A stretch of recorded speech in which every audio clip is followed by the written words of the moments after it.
Hello and welcome to Healing Humanity, the power of a proper human diet. I have my shirt on here. I am thankful, grateful, and blessed to have Ronnie Campbell on tonight. Welcome, Ronnie. How are you doing? I am doing very good, and thank you very much for having me on. Thank you very much. I was privileged to meet Ronnie in person through Jeff DeProsperous when we were filming him for the documentary in Canada. Ronnie also sent me her book, and we've done a couple other videos together. If you guys haven't seen those, we did a cancer roundtable with Ronnie, Jeff DeProsperous, Diane, Brad, and Professor Seafried. And that video has reaching a lot of people, which is good because there's a lot of people out there that are hopeless and they're looking for direction. And I just got to say, Ronnie, you are absolutely, your story is incredible. And we're going to talk about that some more in your book, but you're just such an awesome person. We've had one of the hard parts of that video that I just mentioned. It's reached like 400,000 people, which is amazing. It's getting thousands of comments, and some comments where people are like, I need help. I don't know what to do. I have this issue. I have this issue. And both Ronnie and Jeff have been answering a lot of those very difficult questions, getting on the phone with people and talking to them. So you're just amazing, Ronnie. I really appreciate you. Thank you. Thank you. So I'm really looking forward to talking to you more because we did the cancer roundtable video and we got sort of an abbreviated version of your story. You sent me your book. Ronnie's book is called Racing for a Miracle, Ronnie's Cancer Journey. And this book is amazing. And I'm a big believer in being honest and telling the truth and giving credit where credit is due and not flattering for the sake of flattering. This book is legitimately amazing. Like I felt like I was there with you. It's written, I guess, in like the style of sort of a diary, right, Ronnie? Yep, that's exactly it. Yep. Yeah. So you're reading this and you're there the day Ronnie is diagnosed with stage 4 cancer. You're there through every step of the journey.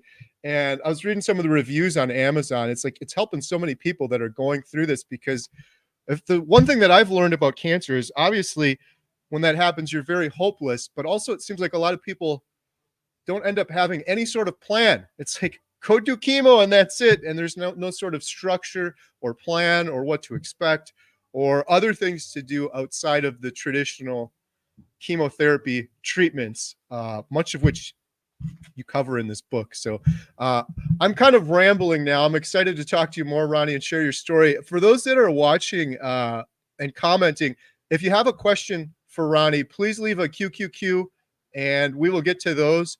But first, I was hoping maybe, Ronnie, just to hear more of your story. And maybe before we talk about the cancer. Oh, I guess the other thing I'll say real quick, because a lot of people are going to be asking. Ronnie's carnivore now as well, which is awesome. But she did a lot of metabolic therapy, which is what we talked about with Professor Seafried. So we'll get into that earlier, and fasting and other treatments. And so we'll talk about those things. A lot of the videos I do, it's just carnivore, carnivore, carnivore. This one, we're talking about some other things, in particular, metabolic therapy, which if you're doing carnivore, you're kind of doing a little bit of metabolic therapy and you might not even know it. Or like me, you might not even know what that means. I didn't even know what that meant when I first started. So Ronnie, if we could you tell us a little bit about yourself? Like, where were you born? Where were you raised? Maybe a little bit even before the cancer diagnosis. Sure. I'm from Brantford, and I'm an identical twin. And I was always athletic. I've always ran marathons, trained, really hard. Did triathlons, long distance cycling. And in 2017, my identical twin sister was diagnosed with breast cancer. So, and when that happened, because we're identical twins, you usually get whatever one gets, the other one will get eventually. So I did go for all the tests. And at the time I was working in the US. So I got all the tests in Tennessee when I was there. And then they all were normal. And they said, because I was coming back home for good in 2018, they asked me they suggested that I get all the tests again when I got back to Canada. So when I got back in May, June, I went to my doctor, gave him all the reports from the US, told them about Bonnie. and that she had been diagnosed with breast cancer, and that their recommendations was for me to get all the tests again. Now, I did get some of the tests, but I did not get my colonoscopy until May of 2018. So a year had gone by, and when I got it, I was one of those people that go to the doctors to get the results from the colonoscopy, and I'm usually, oh yeah, you're good, see you in 5 years. And I was actually the last patient that day, and he told me that they had found cancer cells, and that I was going for a CAT scan the next day, and surgery was planned in 2 weeks. So it was like really a shock. I remember leaving there and going, "What the hell just happened there?" Mm. Um, and then I did the CAT scan the next day, and then I was scheduled for surgery in 2 weeks. So the Sunday before I did the surgery, I thought, well, I better get my last bike ride in. I'm going to be out for a bit. So I did a 60-kilometer bike ride. And then the next day I went for surgery, and the doctor came up to see me after the surgery when I was in recovery, and they had found he said he removed 12 and a half inches out of my colon. He took some lymph nodes, but there was a surprise, a satellite tumor on my omentum, which is your peritonelia, which is the netting that goes around all of your organs. So now I would need chemo. So going back to work in 6 weeks was not an option. I was going to be chemo. And when you get that diagnosis, you never know what you are. When I was scheduled to go to the oncologist, a few weeks later, Dave and I were driving there, and I'm like, what am I? Am I stage 2? Am I stage 3? Well, if it's spread, you're stage 4. So, and what the oncologist said to me was, you're in really good health. You're healing really well. You look really good. And because you're in such good health, you are a candidate for HIPEC surgery. And I don't know if you've ever heard of HIPEC surgery, but they cut you from your breastbone down to your pelvic. And what they do is they cut you open, they take all your organs out, they swish chemo in your cavity of your stomach for 2 hours. Then they put your organs back, and they staple you back up again. It's about a 12-hour surgery. Did not sound like a good and so, but they said, we just need to make sure that all the cancer is gone. So we're going to send you for another CAT scan. And as long as the cancer hasn't spread, then, you're a really good candidate for this. And usually if you have HIPEC surgery, the cancer doesn't come back, right? So it's all gone. And, once you're done, you're healing, you're cancer free. So I did go for the CAT scan. And then when I went back a few weeks later for the results, it had already spread to my liver and my lungs. So now it was liver, lungs, omentum, lymph nodes, and colon. So I was no longer a candidate. I was terminal. And his suggestion was palliative chemo. And so the very next question when you get this is how long? And it was 6 months if I didn't take anything, and 2, maybe 3 years with palliative chemo. I would never be healed, but I would have a better quality of life. So, and that was a lot to take in. It's very overwhelming. And, you think, how can this be for someone that was pretty healthy? How can you be this bad? So when we went home, I guess I let a couple of days go by, and I remember the nurse saying to me when we got the diagnosis, she said, if you have any questions, give me a call. So I did. I called her back, and because I didn't want to take chemo, and I said, do you know any naturopaths? And they can't recommend, but she said, I do have a naturopath that some people here go to. I can give you the name and you can check out his website. So I did. And, Dave and I, like, I didn't think I'd be there for Christmas that year.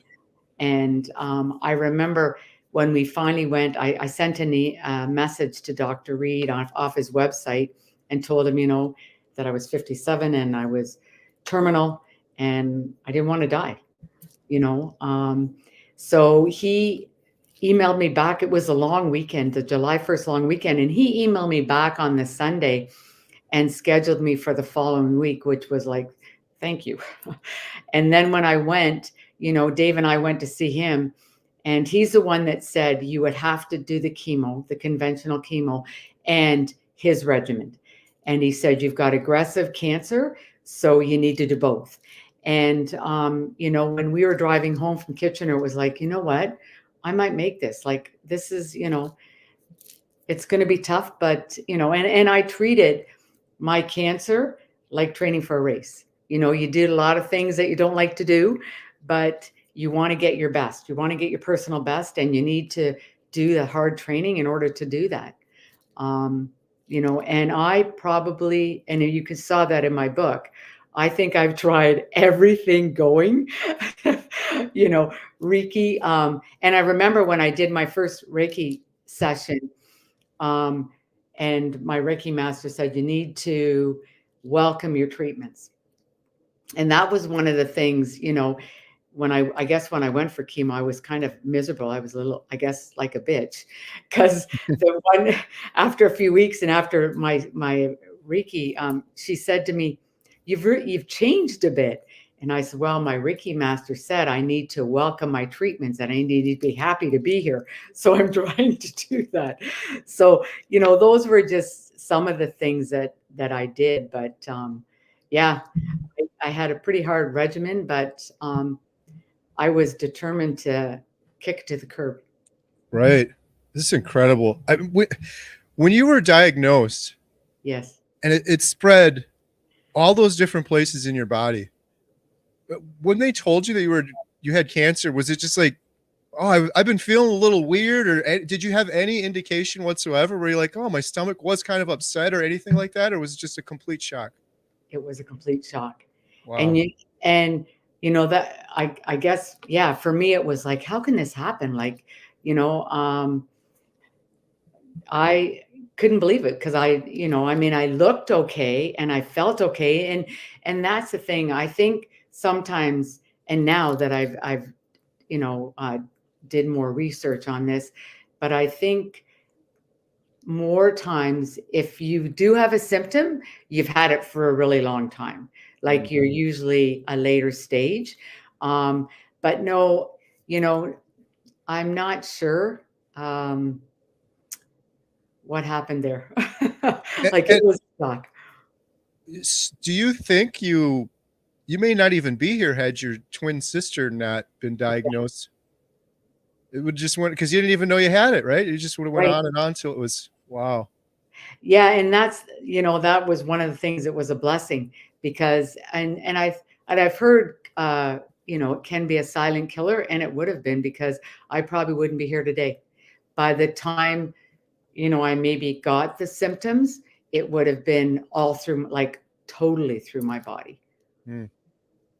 What one of it's the just so everyone watching, there's links in the description for this and also Ronnie's website if you want to check out more, but it's just amazing. It goes through step by step, and the way you wrote this, it's like I have never been so immersed in something.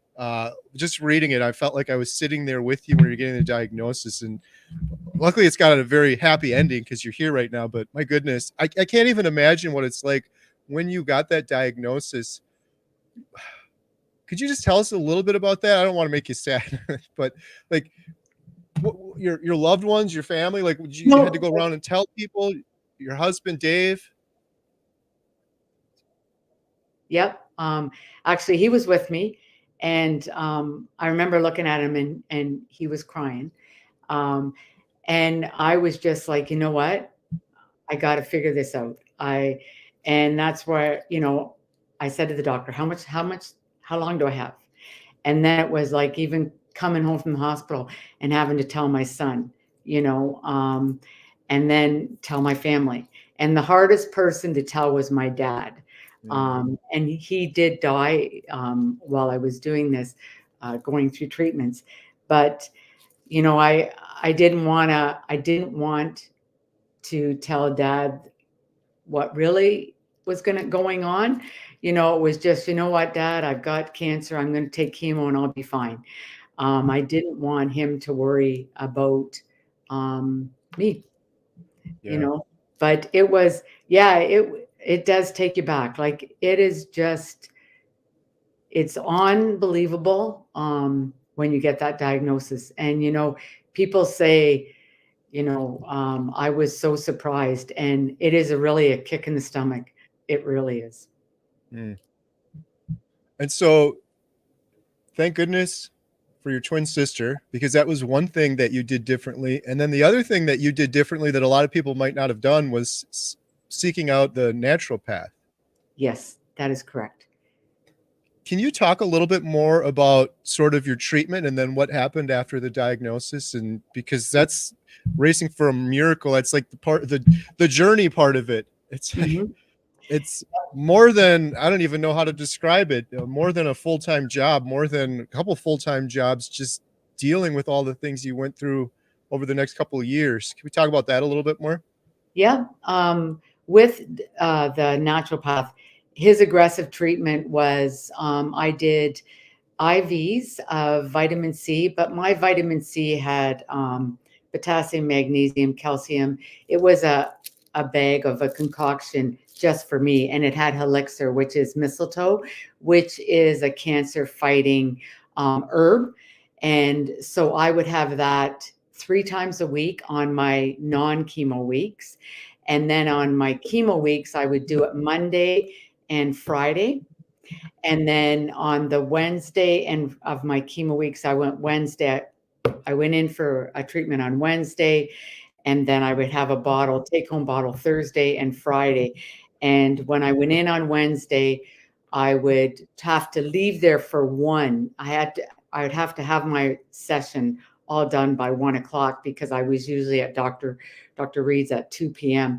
for hypothermia. And hypothermia is like a waterbed, and there's electrodes on it, and he would put the probe. So the first 6 months I did 2 hours of hypothermia. So the probe would go at the top of my chest and then the bottom of my chest to get all of the cancer that was in my stomach. And what they do is they put the probe, they tie it tightly to your chest, and the probe has electrodes too. So you lay there still, and it heats up your body to 45 degrees Celsius. So it's burning and destroying all of your cancer cells. And when I was taking chemo, I was fasting. So I would quit eating on Tuesday and then not eat until Friday after Dr. Reed's, after I did my last hypothermia, because the chemo was gone and the hypothermia was done. And then we'd usually stop and get lunch on the way home. But during that treatment, by fasting, what it does is it's restoring your good cells, so that the only thing that is being destroyed during hypothermia and during your chemo treatments is the bad cells. So that's why it's so important. And now that I've done some of these videos and done some more research with Jeff and yourself, it's because my body was going into ketosis. So because of that, that's what also helped destroy the cancer. And that's what's really important. I think fasting is so important when you are doing your chemo treatments. And I know everybody's diagnosis is different, and some people can't fast, if they're on a regimen where they can't fast. But if you can, I think it's very, very beneficial. Right. That was one of the incredible things I learned from Professor Seifried, is that how effective, or how much more effective, chemo can be while you're fasting and in deep ketosis. And in some cases, you actually need less chemo medicine, and you're not getting some of the sickness and side effects that you'd get if you weren't Yes. fasting. Yeah. The hyperthermia, shout out Dr. Reed and Jeff DeProsperous. Jeff took me to Dr. Reed and we filmed that. So I'm hoping to include some of that in the documentary we're working on. But that was really interesting to me because I never knew about that. So it's like just for people that aren't unfamiliar with that, it's like a probe, like Ronnie said, and they put it right on the affected area where they're trying to fight the cancer. I think that's right. Right. And then, yeah, so it kind of concentrates and help the chemo kind of go to that area and really help that particular area. So Jeff has that in his regimen now too. I think thanks to Ronnie telling about Dr. Reed. So you did the fasting, Hmm. the hyperthermia, and then Hmm. the exercise was your other big thing, which I Yes. think is really unique to you because, I mean, what was it like your first round of chemo? How were you feeling after that? Well, my first one, I was actually really sick, and I was dehydrated. So, and I would go, so the way my chemo worked, and Dr. Reed was right on. He told me that it would be on the Sunday that I would be sick, and that's usually the way the bottle would come off on Friday. I'd be not too bad on Saturday, but Sunday was my worst day, and then Monday, and I always had to go back for an IV on Monday. But with my very first one, I was really sick, and it was Dr. Reed that said you're dehydrated. And when you take chemo, and anybody that's had, and I wouldn't wish it on anybody, it leaves such a taste in your mouth that it's so hard to describe, and you nothing tastes good. And I drank water all the time, and I still like my husband says nobody drinks as much water as I do, but you can't stand the taste. Like nothing tastes good. And so I was really dehydrated. And that's why I was so sick. And Dr. Reed, he saw me at that first day and he said, you got to go back, tell your oncologist after when you go back for your next treatment, that going forward on your weekends, you want hydration. So that's what I did. So when it was my chemo weekends, the nurse would come to my house on Saturday and Sunday, and I would have a 4-hour hydration drip. Mm. And um, usually I would do a walk before she came, and then I would do after my 4-hour hydration, because I'd just be hooked up and I'd have this pole and I'd walk around my house. But when I was done, I would go for another walk. And I'm sure I did the chemo strut where I probably was a little lightheaded, and people probably thought I was drunk, but I did. I walked a lot when I had, when it was my chemo. And then I got better and better at it. Fasting got easier. And then my bottle, I would go for walks, I would run. I would go to the arena and do stairs. If it was slippery and icy out, I would just run up and down with stairs. I would just put my belt and I had another thing that would just hold my chemo bottle in place. So I would do stairs, you know. Wow. And then eventually I did Orange Theory on my off weeks. So usually I would start feeling a little better on Monday. I'd start back to Orange Theory and go Tuesday. When I would go Tuesday to the following Tuesday when I started to get my blood work and my port open, then I would quit the Orange Theory. But yeah, I got back into it heavy once I started feeling good. So it sounds like Dr. Reed has been a huge part of the equation for you. Um, Yeah. like if with the chemo and the being dehydrated and things like that, what if you weren't working with Dr. Reed? Is that something hopefully the oncologist or someone else would have helped you identify? Um, Not well, I don't know. It's one of those things because I didn't know I was dehydrated. And you went in every Wednesday and your oncologist would ask it, well, how were you? Did you feel sick or whatever? But one of the things, having the naturopath, he was great. Like when my liver enzymes went crazy, they were 3 times, what they should be. He was able to say, you know what, Ronnie? he switched the my IV. Said, you're not going to have vitamin C this week. I'm going to give you an IV for your liver to get your liver back to normal. And then he gave me supplements for my liver, and then it went right back down to normal. So then when I went back to the oncologist, he said, your blood work's good, your liver's back in line. And he used to say to me, what's he got you on now? What's he got you doing? So anytime anything went wrong, because he got my blood work, everything that I got from the oncologist, I also gave to Dr. Reed. And he was able to look at it. And if something was out, he was able to adjust any of my treatments, which was, and I remember after my surgery, my first vitamin C that I got from Dr. Reed, I came home and I was just like, oh my God, I have energy. Like I said to Dave, I feel like I could run a marathon. He's like, okay, slow it down. Like you're probably gonna bottom out soon. But I never did. Like those vitamin C's gave me the energy. And after I started getting them, I never looked back. Like I always had enough energy to do whatever I wanted to do. That's amazing. So do you think that helped propel you to exercise more? Because you've always exercised a lot, but it seems like you're going through chemo and you're going through all this. I would be like, no, I'm going to be sitting on the couch now. I don't want to do anything, but. Yeah. And I think it's because I was always used to it. And then once I got that, and I checked with the doctors, can I start picking up the pace?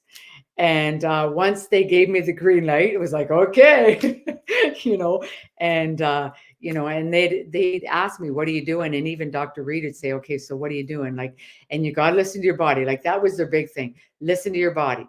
Listen to your body. Like, make sure if you go heavy, you give a week of rest, and I'm like, oh yeah. But yeah, it was, and for me, that was part of me getting back to being normal. I didn't want to be sick anymore. I wanted to be normal again. Right.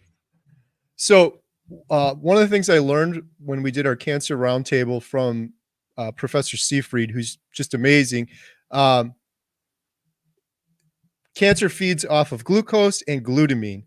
And so like a lot of people, like you're fasting, so you're reducing your glucose. You're carnivore now. You weren't carnivore at the time. You didn't really know about carnivore then, but how do you feel like with your glucose? What was your sort of diet like at that time? It was a Mediterranean diet. Okay. So I never really had much carbs. Like I had it, but your fruits and vegetables. I did a lot of juicing. But the fruits and vegetables that I worked with were all cancer antioxidant. So I was really focused on stuff to get rid of my cancer.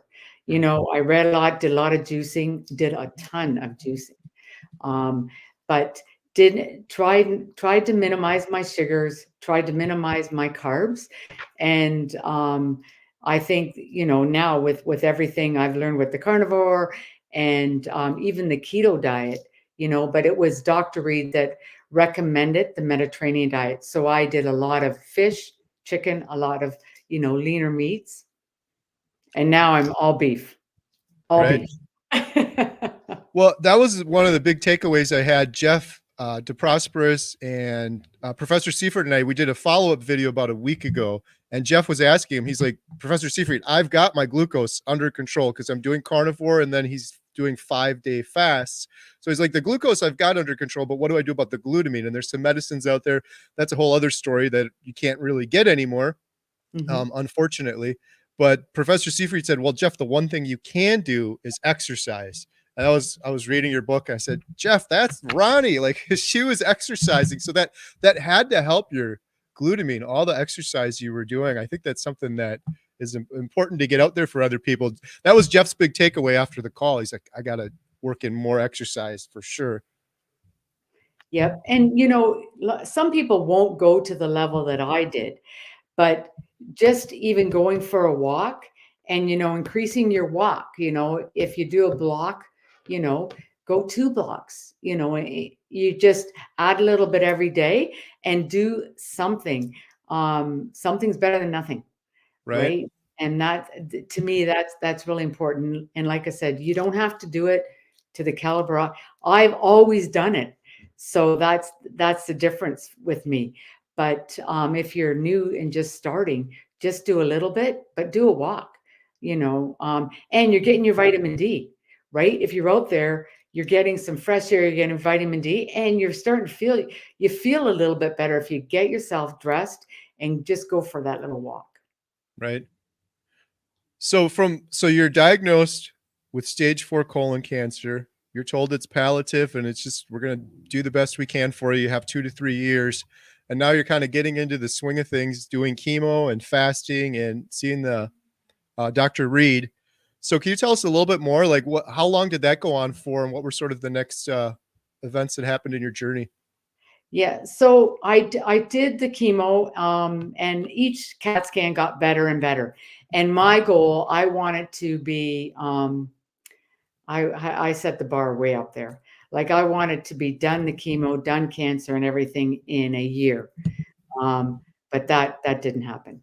But I did do the chemo, right up to, I think it was the end of October 2019. We were going away for our 40th wedding anniversary. We were going to Sandals, and so I quit taking, or I did my break, and then when I come back, it was the end of the year, and I had my CAT scan. And I remember, I had the CAT scan, and we're going back to the oncologist to get the results. And we're in the car, and I said to Dave, he goes, "I'm done with chemo. I'm not doing chemo, so don't say anything." And when the doctor, I said, "I'm just going to do Dr. Reed's. I'm not doing chemo anymore." Anyways, we went in to see the oncologist, and he says, "I've got some great news for you. You don't need chemo anymore." And I said, "Really?" And he said, "Yeah." And I said, "Great."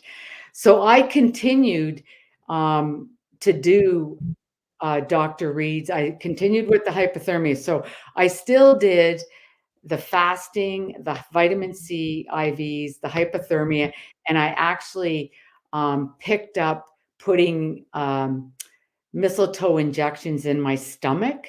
I picked that up. Um, but so we still did my CAT scans every 3 months. And, the way it worked is if my cancer got worse and it started to spread again, then I would come back to chemo. But every time I went back to the oncologist, he said, "You don't need cancer, or you don't need chemo." And I'm like, "Okay, sweet." And I'm out of here. Um, but That's I gotta be the best news in the world. It was. Like, it took me 15 months, which is still better, but I just, and that was I just kept, and I think at that time, with only having to do the hypothermia, the vitamin C's, and the fasting, I was able to, take my exercise up quite a few notches. And then it was just, you know what, like, you just gotta get better and better. And so I did the hypothermia through 2019 and 2020. I think I did it right up to 2021. And I was continuing going for my CAT scans, and he kept saying, "I don't know how you're doing it, Ronnie, but you don't need chemo, you're clear." And then finally in December 2020, he told me I was cancer free. But I said to Dr. Reed, "I'm still going to do this. I just don't want to, I don't want to get teased." So, but yeah, and then finally I did my CAT scan in December, this past December, and my oncologist said, "I don't know how you did it, Ronnie." He said, "I don't have um, any stage 4 cancer survivors that have not had to have chemo." And he said, "So I think we'll still go every 6 months, okay?" And I'm like, "Okay," for the CAT scans. So, even Dr. Reed said, "You're doing remarkable." And, but Dr. Reed also told me that, it's one of those things that I have to keep up um, my way of life. Mm, I can't slip back. So I now still have, I'm training like I'm in a race. all the time. I get up at 5, I go swimming, and then I come home and I have a coffee, and then I go for a run, and then I do some weights, and I do that all before 9 o'clock in the morning. So and then I'll do a walk and do some yoga. So it's just, that's my life right now. But it's just, I don't ever want my cancer to come back, because you have it everywhere. When it does Mm, come back, it will probably come back with vengeance. So that's why I have to be really careful on what um, I do, and how I maintain it.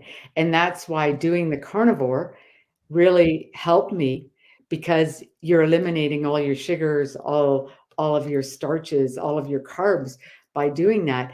And I was telling you earlier, I'm anal now. I check my ketosis every morning to make sure that I'm in ketosis, you know. So that's where it's one of those things that now it's just all part of my life. It's part of the way it will always be. mm. I can't imagine talking to the oncologist and saying, "You have 2 to 3 years left to live.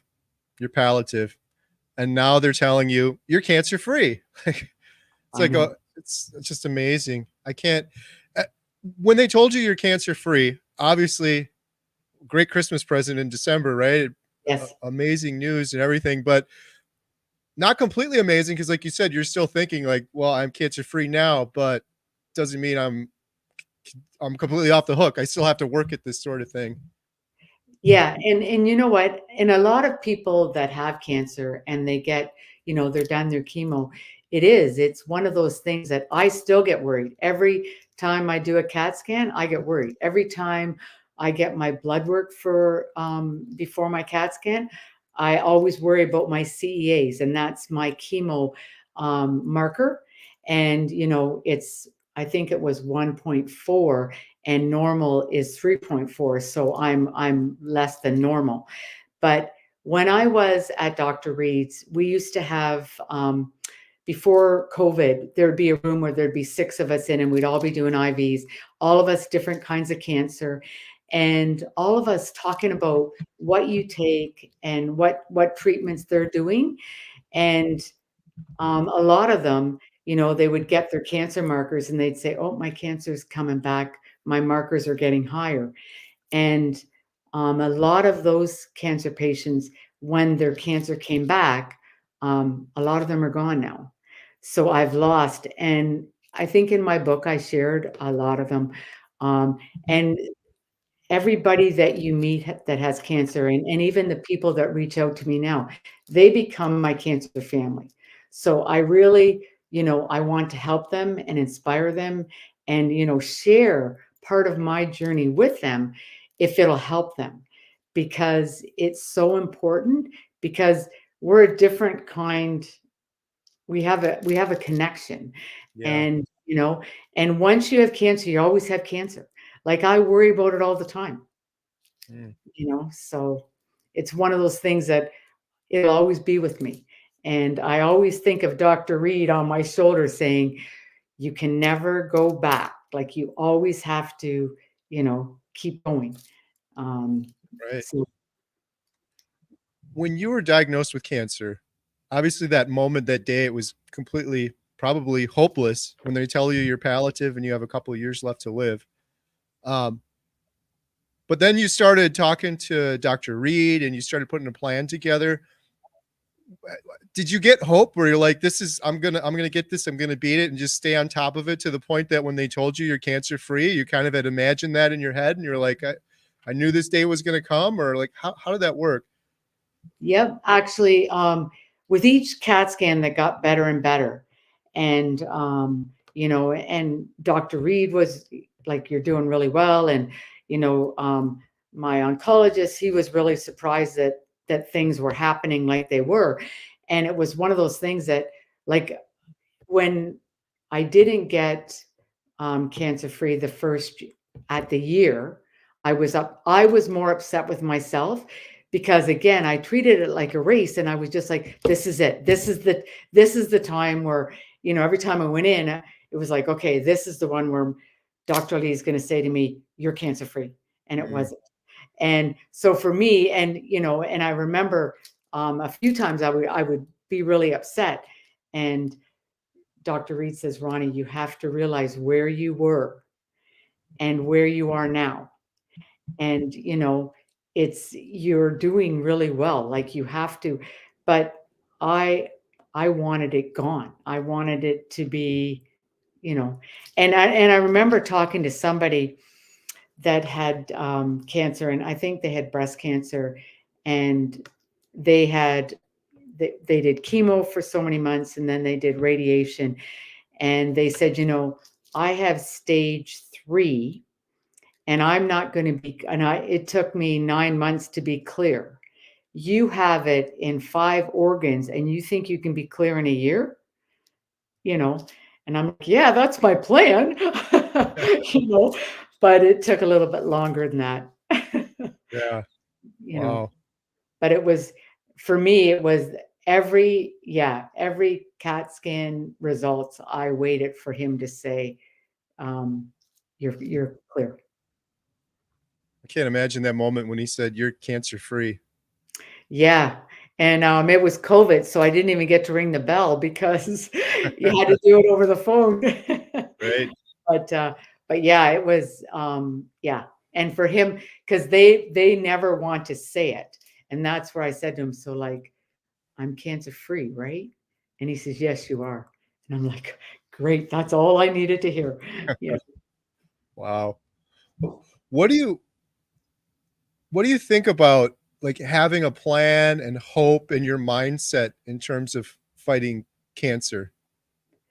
I think um, you have to control the cancer. You can't let the cancer control you. And it was one of those things that um, I think after I met Dr. Reed and got on the plan, and my results were getting better and better.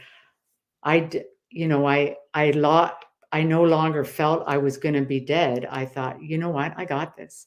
And my son, he always, he knew, like gave me uh one of Matthew McConaughey's inspirational speeches, and he said, "Mom, you got this." Like, and his inspirational speech ended with, "You are the author of the rest of your life." And Curtis said to me, "Mom, you're not going to die. You got Mm, this." You know. So, and he was one of my biggest fans. And for him, he had never seen his mom sick. So for me to be laying on the couch was just so, I remember when I was in the hospital, and I had 50 staples in my stomach, and he's like, come on, Mom, you got to get up and we got to go do the stairs right now. And I'm like, I'm looking, I can barely get out of this bed. And he says, come on, the sooner you do the stairs, the sooner you get home. So, but, and I got up and did the stairs with him. But yeah, he was one of those, What he could was what was Curtis's reaction when you told him cancer free?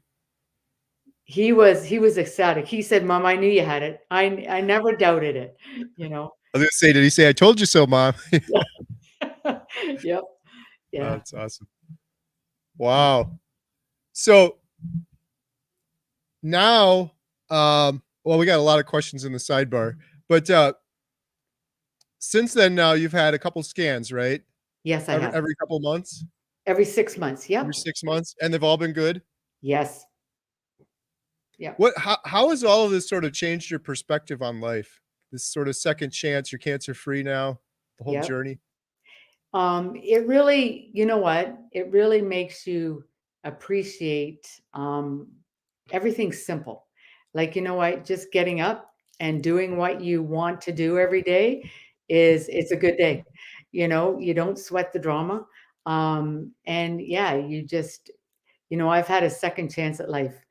And that's why for me, to pay it forward and to help people is what I want to do, because it's just, I've had a second chance at it. I want to help and do some good for people as Mm, much as I can. that's awesome. You sure are too. So how our good friend Jeff DeProsperous, How did you guys connect? So he went to, I think he went to Dr. Reed, and Dr. Reed said, "You need to talk to this person." Mm. And then we met for coffee. And that's where we talked about the fasting. We talked about exercise. And that's how we met. Wow. Yeah. And I gave him my book and I said, "Here's my journey." Right. Because he had it in two spots too, right? And that's where, when you've only got it in one spot, your diagnosis is a little bit better than in several organs, right? And I remember when I got diagnosed, I I just wanted to find something, a book or someone that had in several spots that survived. And there was no one out there. Mm. I remember I read this book from this, I bought this book, and this person had cancer, and they called 5FU, which was the chemo that I was taking, 5 feet under. Mm. And I remember reading that and reading what they were saying, how, this chemo was deadly, and I don't know why they give it to people. And I remember reading it and I was crying because I was thinking, this is the chemo I'm on, and it's going to kill me instead of make me better. And I remember going, and I was going for an IV, and I got to Dr. Reed's, and he could tell I was upset, and I said to him, I said, I went online and I started to read this, and they call the chemo that I'm taking 5 feet under, and they talk about how it's going to kill you, and it's what I'm taking. He said, "Ronnie, be careful what you read." He said, "This person, they don't have the same chemo, they don't have the same cancer you do. They are not you." So he said, "Just be so careful with what you're reading, and yeah, you have to decipher. And some of the stuff you read is really scary, and you don't want to go down that rabbit hole, you know. So just he said, go to places where the information is reputable, Mm. right? So yeah, that was scary. Right. I wonder, like you said, with your diagnosis and being in 5 different locations with the cancer, you haven't heard a lot of those stories, but also, I don't think a lot of people are using the same approach as you. I wonder if more people were using the approach you did, the metabolic therapy, the fasting, things like that, how many of those would have better results? I'm starting to hear more and more of it now. There's that we just so everyone knows too. I think I still have to add the link to the description, but Jeff, Ronnie, Professor Seafried, we put together this cancer action plan that has like Jeff's regimen, and it has links to Professor Seafried's work. And there's also links to this documentary that Brad, he was on our cancer live stream. It's called cancerevolution.film. I'll add that to the description. I think I forgot to. That has a whole bunch of stories from people using Yeah. metabolic therapy, and it's amazing some of the results people are having now. But it's so sad that it seems like most people are diagnosed with cancer and they're only told about chemo, and that's it. And unless you seek out Professor Seafried or metabolic therapy or someone like Dr. Reed, you really don't have many options. No, and it's sad. I wrote during Christmas. I actually wrote to the Ontario Cancer Society, um, and I did it to offer, because I'm a nutritional health coach, to offer to give people at the cancer clinic here or Javinsky um, information on nutrition, whether I do their menus or recipes. I offered to do that, and no response. Mm. And I think it's so important because some people, they don't realize that the food that they eat impacts, them so much, right?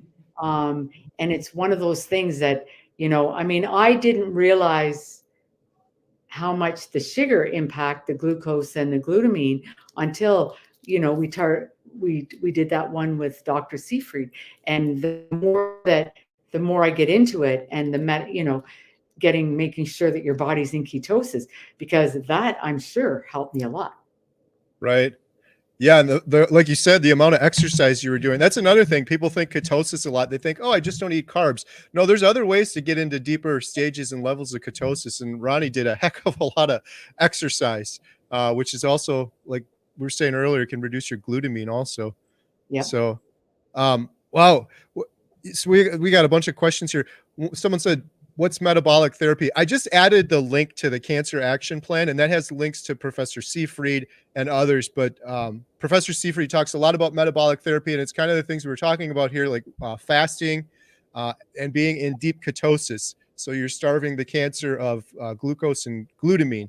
But there's some more specifics at that Cancer Action Plan that's linked to in the description below. All that's just free resource with regimens and links to other work in that regard. So now, Ronnie, you're cancer free. Yeah. You got a second chance at life, and now you're doing carnivore. How long have you been doing that for, and how's that going? The only reason I'm asking that too is because I got a couple people in the chat asking. I started it in the 1st of October. And so I've been doing it since 1st of October. And the first few weeks, the first month was rough. And that's because I was not eating enough. And also the salt intake, because I was exercising, I was really dizzy and lightheaded, and that, so and I talked to Dwight about that, and that's where he said, Ronnie, you need more potassium. You need to get your electrolytes in order. So once I did that, yeah, it's been great. It has been, and you know what? It is so easy. Like, Yes. and we used to go to the grocery store every other day for fruits and vegetables. I haven't had a salad or anything since October, and I don't miss it. So I love that you said that, because that's my biggest frustration now is there's so many people that I talk to that are like, yeah, I've got type 2 diabetes, or I have IBS, or I have depression. And they're like, people reversing depression, eating carnivore is just amazing. It's like almost everyone that does carnivore, it seems like my depression went away, my anxiety went away. But they all say the same thing. I could never do that. And then, like Ronnie just said, it's frustrating because I get it. When I first started carnivore, I was like, this is crazy, I could never do it. But now it's the easiest thing in the world. Like, I don't even think about it. It's so easy. It's way easier than before. Recipes and all these ingredients. I have to remind myself to eat sometimes. Yeah, it's like, it's super easy, so. And now you said your husband Dave's doing it too with you? Yeah, so he started in, I did have him on a keto for the end of the year, and he started in January. Now he's fallen off the wagon a little bit, but he's just, I said to him, I said, enough, like, we gotta, you gotta switch.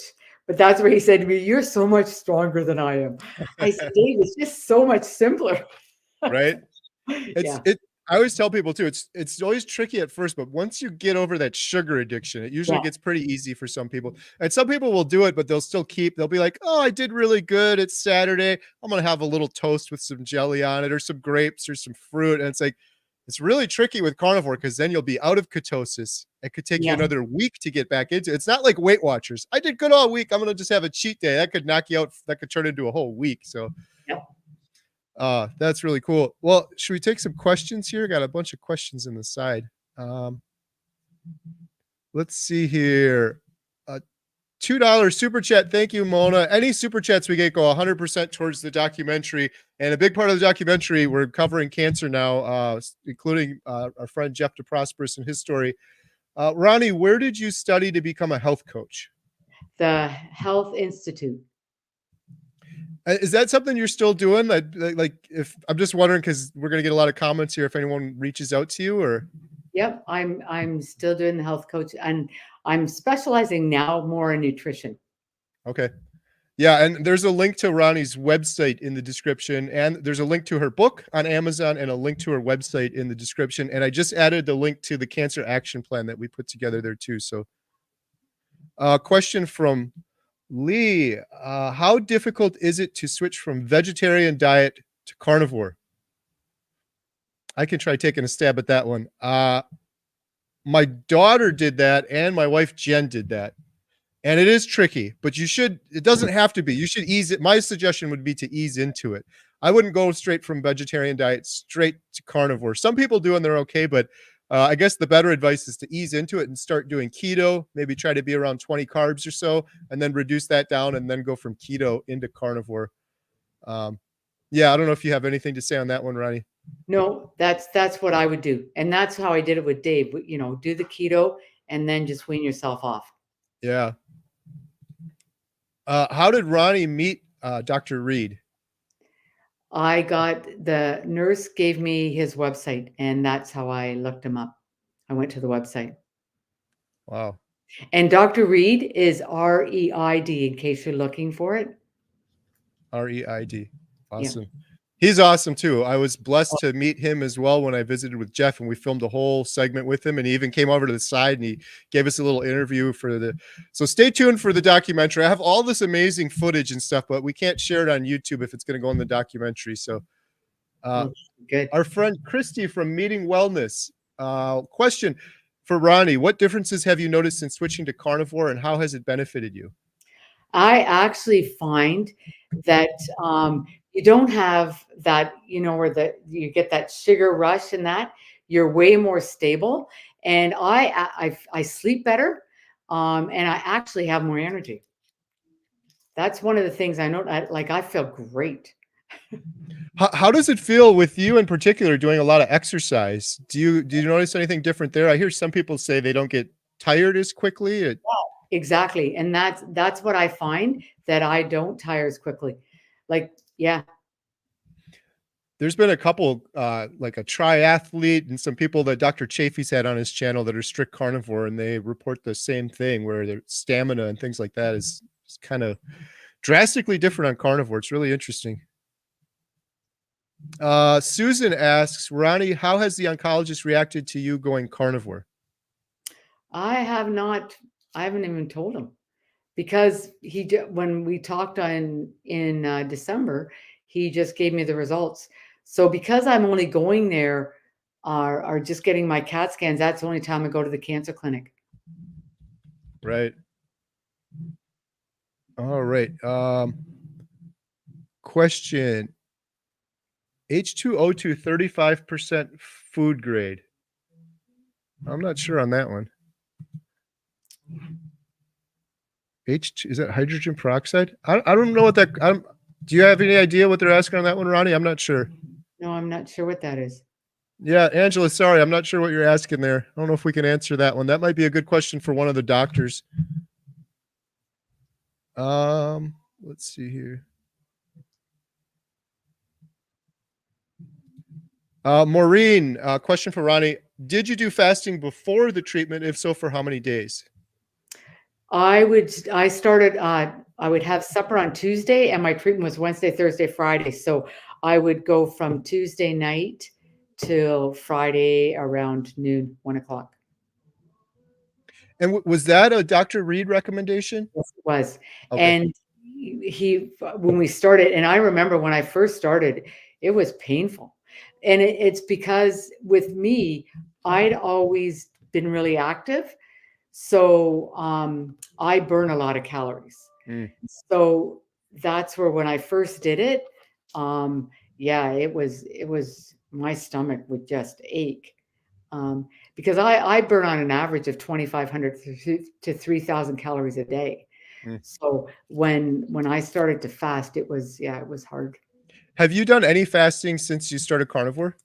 Yes, I have. Is it going well? You're probably just a pro now regardless, but.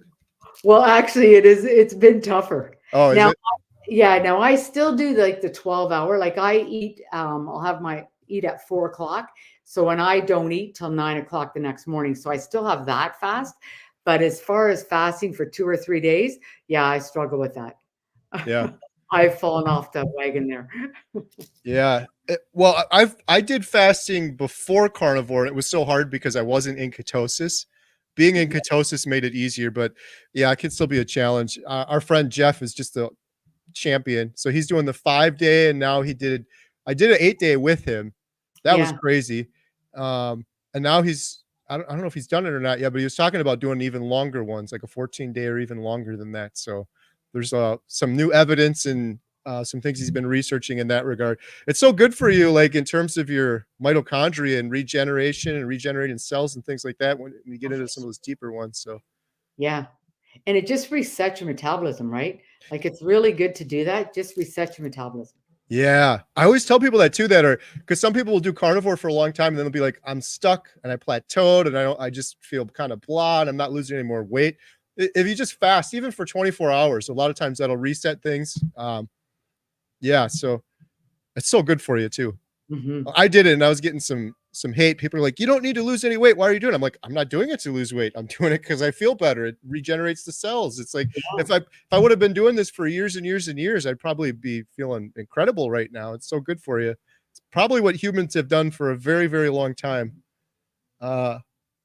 Scooby Dog question for Ronnie. Are you familiar with Dr. Thomas Cohen and have you read his book regarding cancer? No, I am not. And I have not. I'll have to check it out. Cowan. Yeah. Susan, UK US lady meat lover. Question for Ronnie. How is your sister? Did she beat her breast cancer? Yes, she did. And she's Oh, doing, thank goodness. yeah. That's awesome. Casta 917, what's metabolic therapy? I think I kind of answered that one earlier, and I added the link in the description below.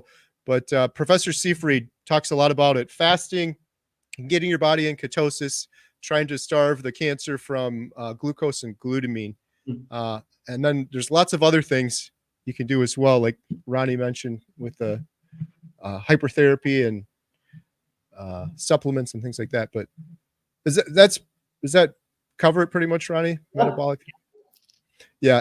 That cancer action plan too. It's completely free. We're trying to get 1 million signatures. We have over, I think we're around 3,500 now. So it's growing, but we're trying to get signatures, but it's two things. It's just a whole plan. It's like, if you get cancer, here's a plan versus you just got to do chemo. And it lists metabolic therapy. It lists fasting. It lists specifically Jeff's regimen, which he learned a lot from Ronnie's regimen. He's got a couple things he does a little bit differently, and he's always experimenting and trying more and more things.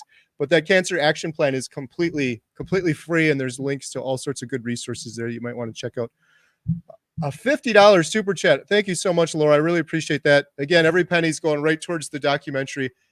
Carrie, thank you for hosting tonight. Best wishes to Ronnie and her continued good health. I'm really enjoying the wonderful carnivore community. Thank you, Laura. Appreciate that. Carnivore community is awesome too, by the way. It's so much good support. Lisa in Palm Desert asks, does red meat cause glutamine levels to increase? Dr. Seafried talked about that in your last chat. Yes, good. I was going to say, he said no, it doesn't. Jeff asked him that specifically. Yes. Because when you look at different foods and their glutamine levels, I think beef is right up there at the top of the list. He said no, it doesn't work that way. He explained it more eloquently than I just did, but he said, I'll have to check back for exactly what he said. I don't remember the science behind it, but he said no, it doesn't work that way. Westfield 90, $5 super sticker. Thank you so much for that. Really appreciate it. Let me see here. Oh, we got over 300 people on here. This is awesome. So I'm going to try to go through these, Ronnie. Sorry, there's a whole bunch of comments, trying to find other questions. If anyone has any additional comments or questions for Ronnie, please post them in the sidebar. I'm gathering up a few here.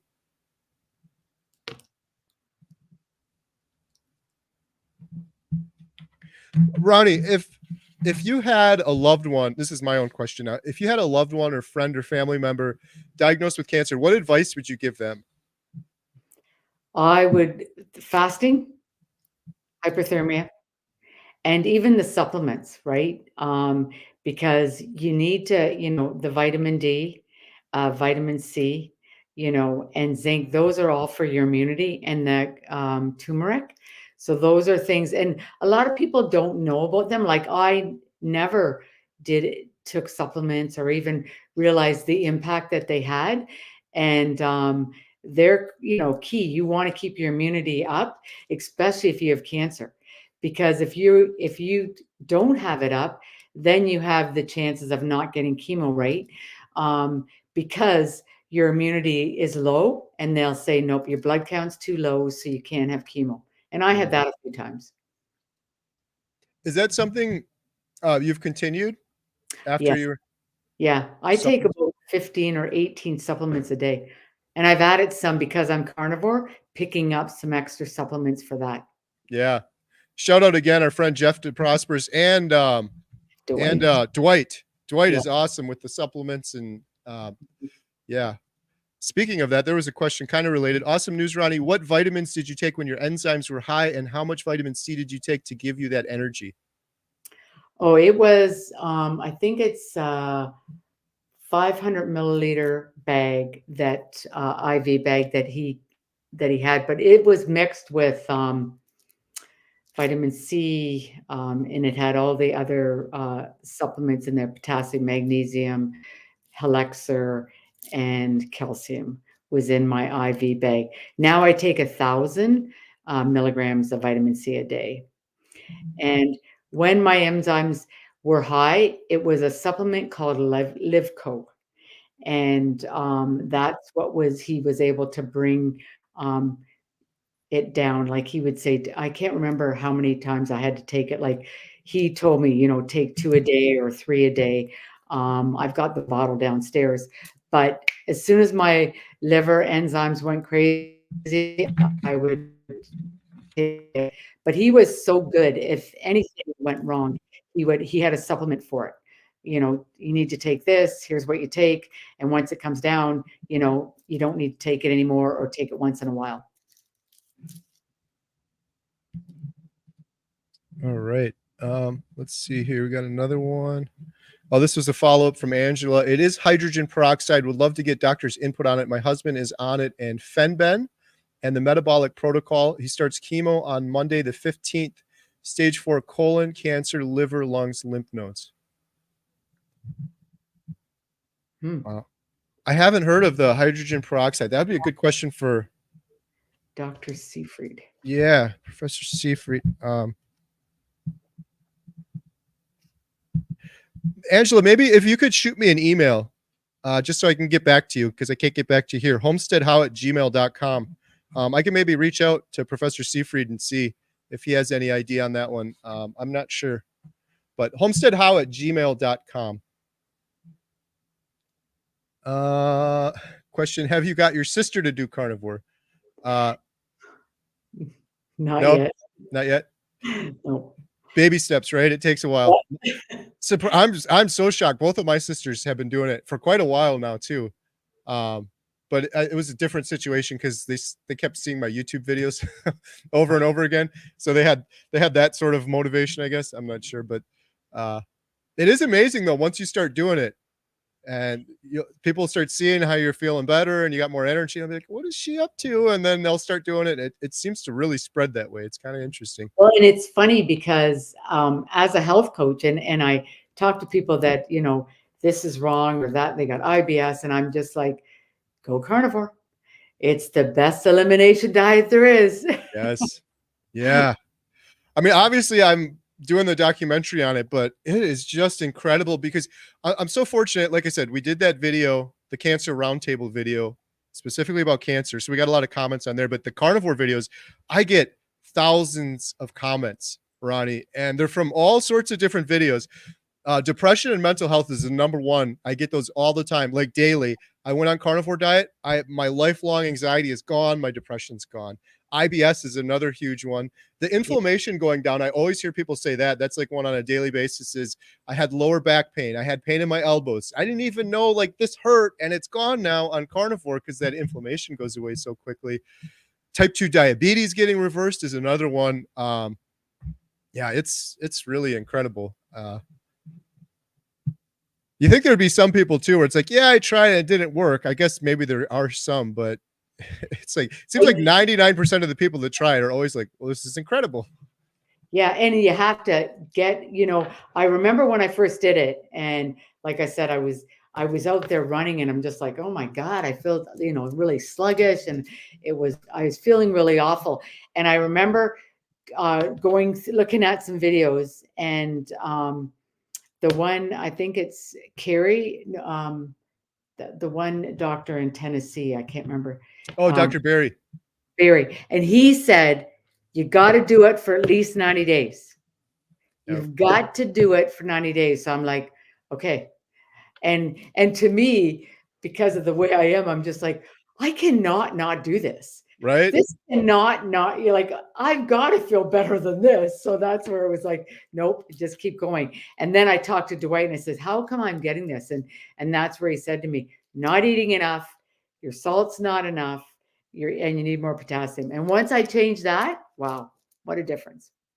Shout out Dwight again. What a good guy. I was so happy when I got to go to Canada. I met him. I'm like, the world needs more Ronnie Campbells. The world needs more Dwight Garlows, more Jeff DeProsperous. Just so many good people. But Dwight's amazing. His knowledge too. Yes.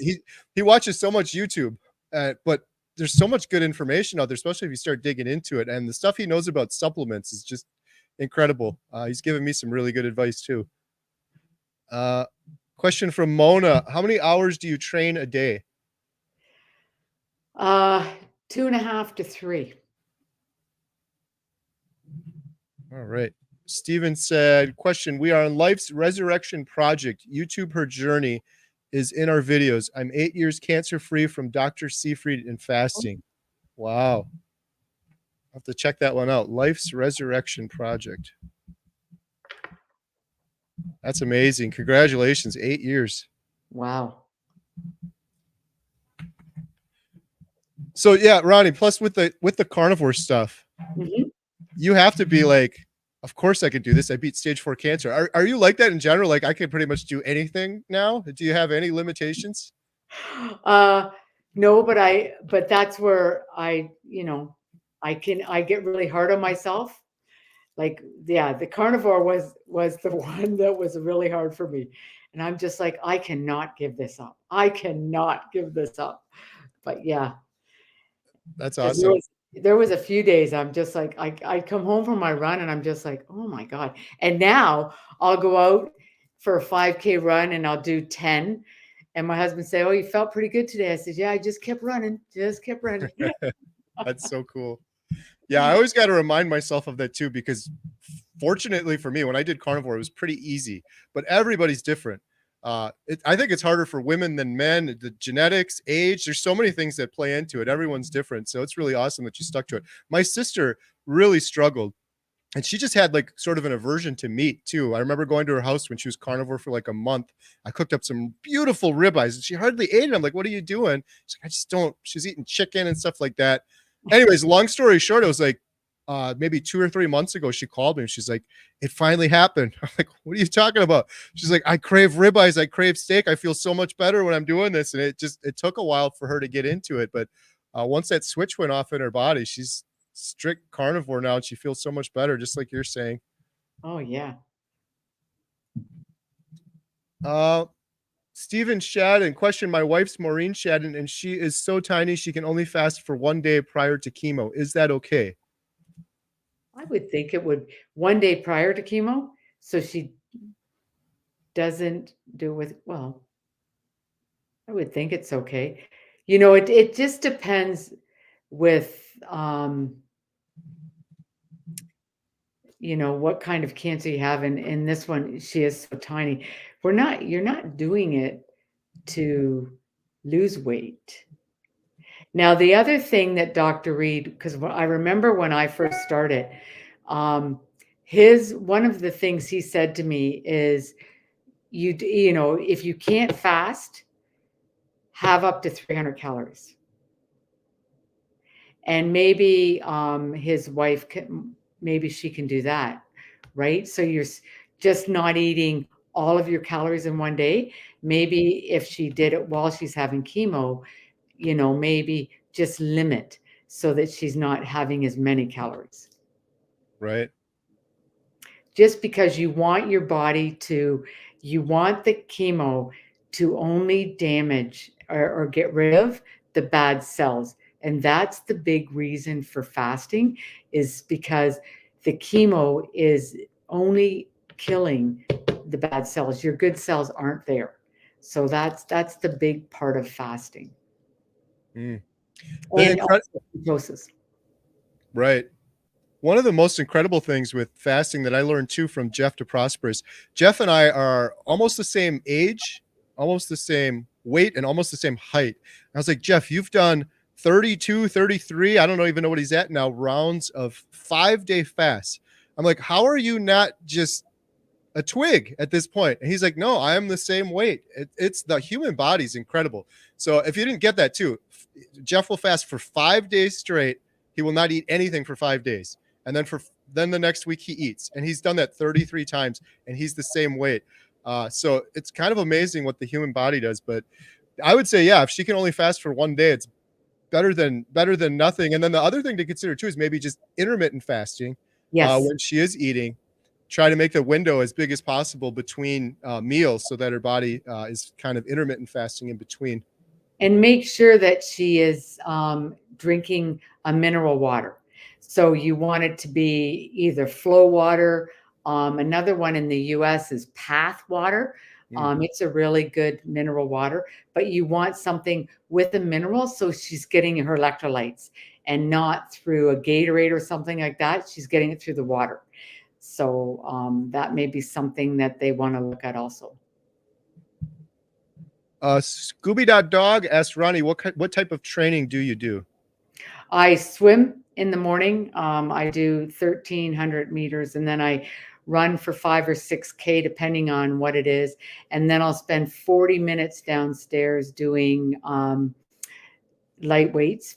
And that's all. And then I'll walk in the after. I'll do another 5K walk at night and maybe 40 minutes of yoga. Wow. But I'm not training for anything right now. This is just my regimen. If I was training for cycling, it would be different. If I was training for long distance running. And on the weekends, because I only swim 5 days a week, on the weekends, I usually try to do a longer run just because I have more time. Do you have any plans in the future to do any more big events? Like you mentioned a couple in the book, but any big races or anything like that? Not right now. I haven't. I did the cancer run. I did the 200-kilometer one. And then I did one when I was in the book where I just did 100 because that was during COVID. But no, I don't have any. I usually just, I don't do the races. I'll go out and do 60 or 80K, but that's just a ride with a friend. Eric Hill asked, can Dr. Reed work with someone in the United States via Zoom? Yes, he can. Actually, we got him. There was a somebody that contacted me from Ohio, and they did a Zoom call, and they are actually coming in. I think once, like his treatments is 3 days, but 1 day of the treatment, he is coming in for hypothermia. So yes, he can do Zoom calls. Oh, that's good to know. Tia, Proverbs 31 woman said, doing carnivore but want to start adding 2 to 3 day water fast. Any suggestions on how to break the fast? Break the fast. Yeah, Ronnie's probably such an expert at this point. She doesn't have to do anything special, but I know some people recommend just be careful when you first eat after fasting, not to go too crazy. Like the big suggestion I always hear is, especially if you're doing carnivores, to do like bone broth. That's what yeah. So that's what I would suggest. Start with some bone broth, something a little bit lighter. Don't go eat a big fatty ribeye immediately after your fast, especially if it's your first fast. I'm pretty sure once you start doing it for a while, you can get less restrictive. But yeah, if it's your first one, do some bone broth or something.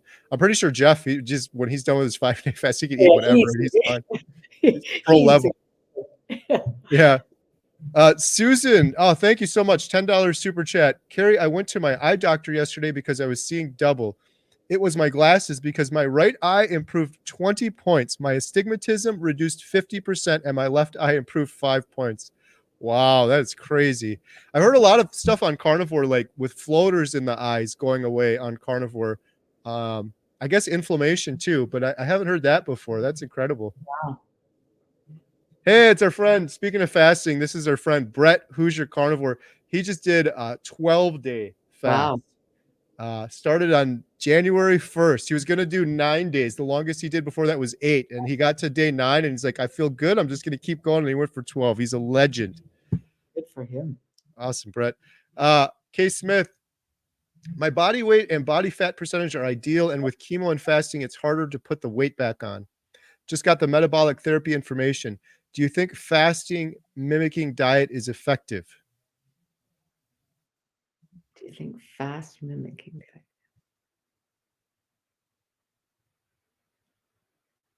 I don't know. Yeah, I'm not sure. I'm not sure on that one. Do you think fast mimicking diet? I'm not sure on that one. That might be a question for Professor Seafried or someone else. If you want, you could shoot me an email on that one too, and I'll try to get you an answer. homesteadhow@gmail.com. Let's see if we got any more questions here. I think we got Sandra, one hope for all. She said, floaters in my eyes, no more. I've heard that from quite a few people. That's kind of crazy.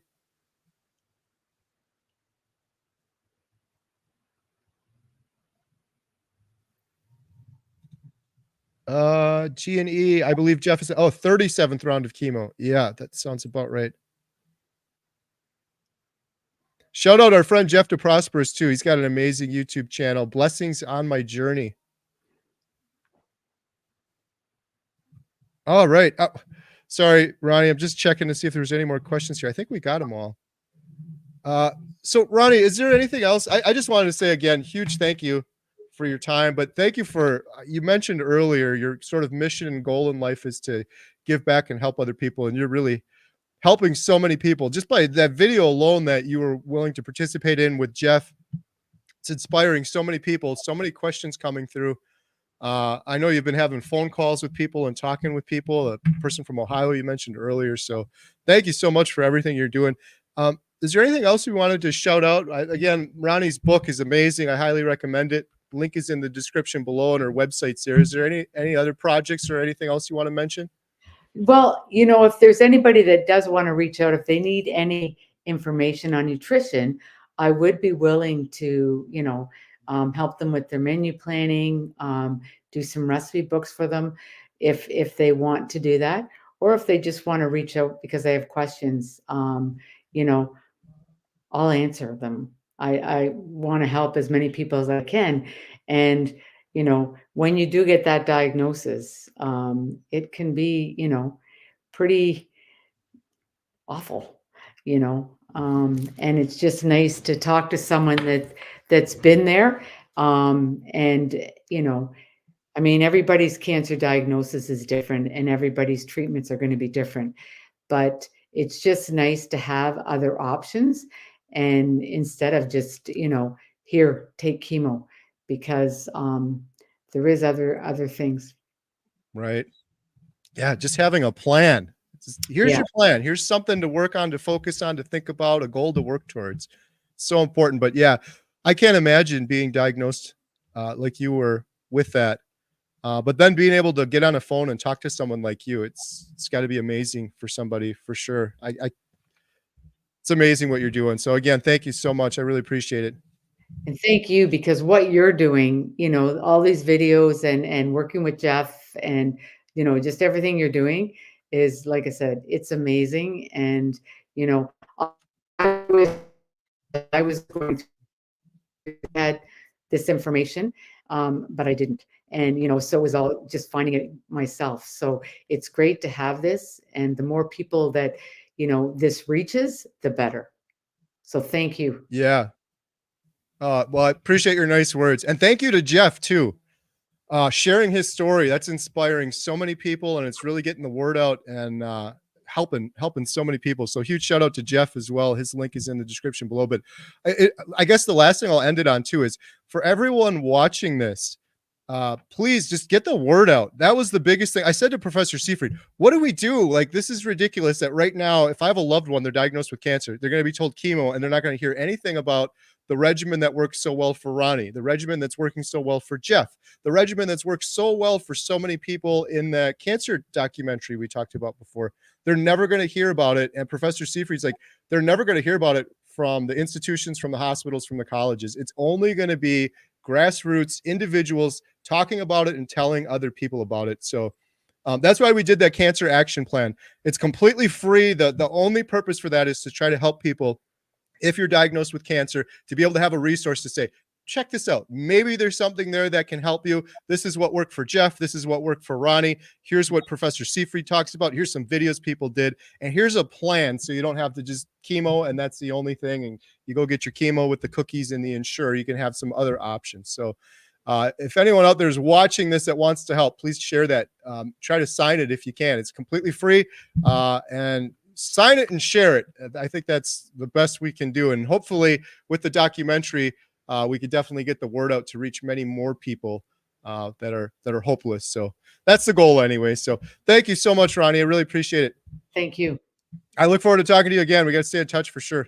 Yes. I'm looking forward to coming back up there and visiting Jeff again, and you. We'll have to get together when we get up there next time.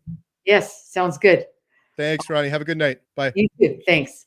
Okay. Thanks, everyone. Bye. Bye.